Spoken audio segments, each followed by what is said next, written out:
Friends, welcome to my channel. Friends, ఇప్పుడు అందిన breaking news.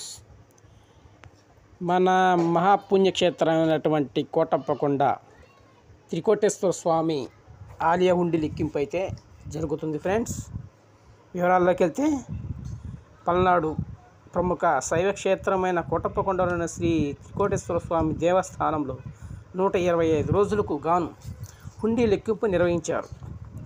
ఆలయంలోని వివిధ హుండీల ద్వారా 76,63,351, అన్నదానం ద్వారా 5,09,440 రూపాయలు, మొత్తం 81,72,791 ఆదాయం వచ్చినట్లు సహాయ కమిషనర్ కార్యనిర్వహణాధికారి శ్రీనివాసరెడ్డి గారు తెలిపారు. కార్యక్రమం సింగరొట్ల లక్ష్మీ నరసింహస్వామి దేవస్థాన కార్యనిర్వహణాధికారి శివనాగిరెడ్డి పర్యవేక్షణలో జరిగింది. ఇది ఫ్రెండ్స్, ఈ వీడియో నచ్చితే లైక్ చేయండి, షేర్ చేయండి, సబ్స్క్రైబ్ చేయండి. అట్నే లేటెస్ట్ న్యూస్ కోసం మా ఛానల్ని సబ్స్క్రైబ్ చేయండి. జై హింద్.